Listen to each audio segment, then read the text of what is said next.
بسم اللہ الرحمن الرحیم. السلام علیکم، صبح بخیر اور خوش آمدید مارننگ وتھ فرا میں. دعا اور امید یہی آپ جہاں کہیں ہیں بالکل ٹھیک ٹھاک ہوں، زندگی مزے سکون اور خیریت کے ساتھ گزر رہی ہو. بہت ساری باتیں ہیں اچھی جن کی طرف بھی دیکھنا چاہیے، لیکن بہت ساری باتیں ایسی ہوتی ہیں جن کے اوپر ضرور رک کر غور کرنا چاہیے اور جن کے بارے میں ہمیں بہت سنجیدگی سے ایکشن بھی لینا ہوتا ہے. اس لیے کہ یہ تمام وہ باتیں ہوتی ہیں جو ہمارے کنسرن ہوتے ہیں، یہ تمام وہ باتیں ہوتی ہیں جو ہمارے لیے اہم ہوتی ہیں، اور جو ہمارے لیے اہم ہوتی ہیں ہمیں اس کو دوسروں میں بتانے میں کوئی آر اور جھجک نہیں ہونی چاہیے کہ یہ بات ہمارے لیے کتنی اور کس قدر اہم ہے، اور چونکہ یہ ہمارے لیے اہم ہے اس لیے اس بات کو اہمیت دی جانی چاہیے. مذہب ایک ایسا معاملہ ہے. ویسے تو آج کل کے دور میں جو نعرہ ہے وہ یہ کہ مذہب ہر ایک کا ذاتی معاملہ ہے اور اس کے نتیجے میں بھی ہر ایک شخص کو حق حاصل ہے کہ وہ جس طرح سے اسے پریکٹس کرے. یہ کچھ حد تک صحیح بھی ہے، لیکن اگر ہم دیکھیں کہ پچھلے کافی عرصے سے جو پریکٹس چل رہی ہے کہ اسلام اور اسلام کے جو معاملات ہیں ان کو جس طرح سے پورٹرے کیا جاتا ہے، جس طرح سے ان کے ساتھ کھلواڑ کیا جاتا ہے، کھیلا جاتا ہے،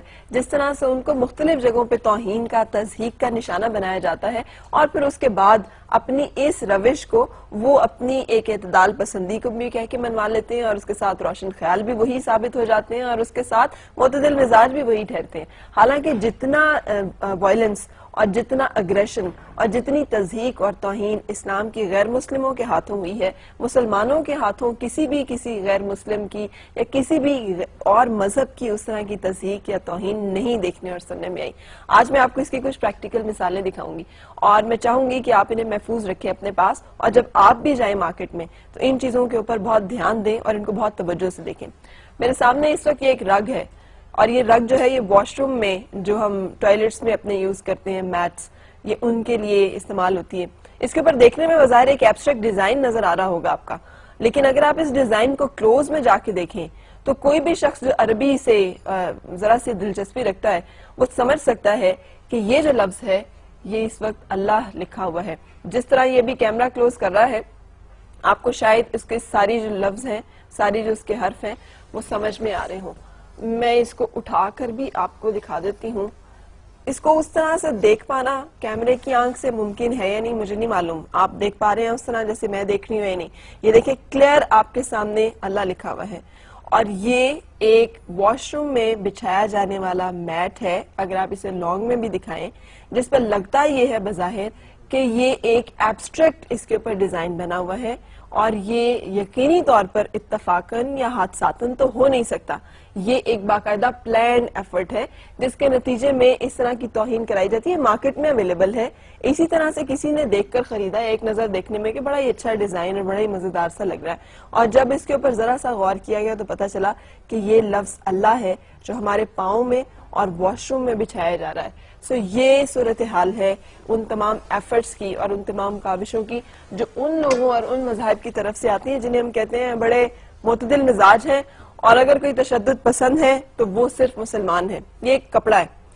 یہ کپڑا خواتین کے لباس بنانے میں استعمال ہوتا ہے. اگر کیمرہ اسے بھی کلوز کرے تو اس پر بھی اس جگہ پر یہ الحمدللہ رب العالمین بہت کلیئرلی پڑھا جا رہا ہے. مطلب یہ سامنے نظر آ رہا ہے کہ یہ انہوں نے اس کے ساتھ جس طرح کے مغلظات اس پورے فیبرک کے اوپر پرنٹڈ ہیں، اگر اس کو میں آپ کو دکھا سکوں، یہ ایک عورت اور مرد کی تصویر ساتھ ہی انہوں نے بنائی ہوئی ہے جو کہ ایک عجیب و غریب صورتحال اور نمونہ پیش کر رہی ہے. اس کے بعد اس کے بالکل نیچے یہ لفظ اللہ پرنٹ ہوا ہوا ہے. اب یہ اگر آرٹ کا اتنا ہی خوبصورت نمونہ ہے اور ان کو یہ لفظ اتنا ہی فیسینیٹ کرتا ہے تو مجھے سمجھ میں نہیں آتا کہ اس لفظ کو اپنی خانقاہوں میں، اپنی درسگاہوں میں لگانے سے تو ان کو بہت اعتراض ہوتا ہے، لیکن اس طرح کی جگہوں پر استعمال کرنے میں ان کو یہ پیس آف آرٹ لگتا ہے. یہ ہرگز ایسے نہیں ہے، اس لیے کہ سب کچھ پلانڈ ایفرٹس ہیں. یہ وہ سازشیں ہیں، یہ ان کی نفرت کا، یہ ان کے ان گھناؤنی عزائم کا، یہ ان سازشوں کا مظہر ہے جو مسلمانوں اور عالم اسلام کے خلاف کی جا رہی ہیں اور مسلسل کی جا رہی ہیں. ہمیں اب جبکہ ہم ساری چیزیں امپورٹڈ استعمال کر رہے ہوتے ہیں،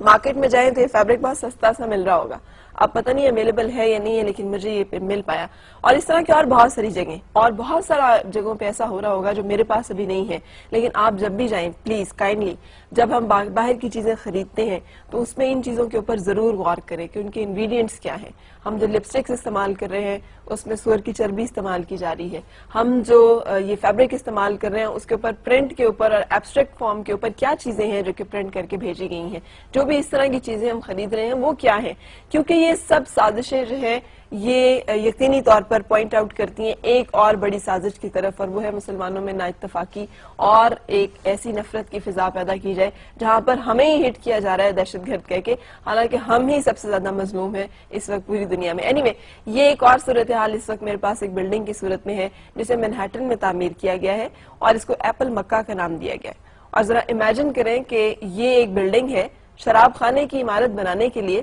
ان کو کعبے سے زیادہ معتبر اور کعبے سے زیادہ خوبصورت ڈیزائن اور کوئی نظر ہی نہیں آیا.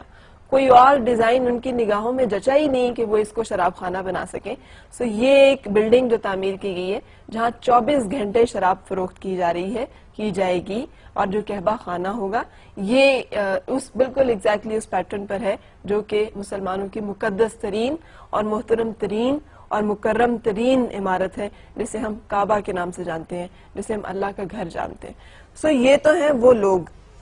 جن کو ہم جانتے ہیں کہ یہ ہمارے لیے آئیں گے اور بہتری کریں گے، اور یہ ہیں وہ لوگ جو اس وقت دنیا کی طاقت اور اختیارات کو کنٹرول کرتے ہیں، اور یہ ہیں ان کی نیتیں، اور یہ ہیں ان کے ارادے، اور یہ ہے ان کی سوچ، اور یہ ہیں ان کے جذبے، اور یہ ہیں ان کے معاملات جو کھلے ہیں ہمارے سامنے. اگر ہم ان کھلی حقیقتوں کو اب بھی نہ دیکھ سکیں تو میرا خیال ہے پھر ہم کبھی بھی نہیں دیکھ سکیں گے. اور اگر ابھی بھی ہم اپنے لیے کچھ ایسا نہ کر سکیں جس میں ہمیں ایک واضح سوچ کم از کم پیدا کر سکیں، اور کچھ ایسے اعمال جو ہمارے کام آئیں، جہاں پر صرف پروٹیسٹ کرنے سے، صرف مذمت کرنے سے، صرف اس طرح کی چیزوں پر دکھ، کرب، تکلیف محسوس کرنے سے، صرف غم و غصے کا اظہار کرنے سے کام نہیں چلے گا، بلکہ اس سے آگے بڑھ کر ہمیں کچھ کرنا ہوگا. اور وہ ہے اپنے اندر طاقت پیدا کرنا، اتنی طاقت کہ ہمیں کمزور سمجھ کر ہمارے جذبات کو اس طرح مجروح نہ کیا جائے اور ہمارے مذہب سے اس طرح سے کھیلا نہ جائے، اور ہمیں صرف نادان سمجھ کر اور بیوقوف سمجھ کر ہمیں اس طرح سے استعمال نہ کیا جائے کہ ہمیں پوری دنیا کے چہرے پر دہشت گرد کی صورت میں مسلط کر دیا جائے اور پورٹرے کر دیا جائے اور ہم اس بارے میں کچھ کر بھی نہ سکیں. اور یہ سوچنے کی بات ہے کہ آخر ہم اتنے بے بس ہیں کیوں.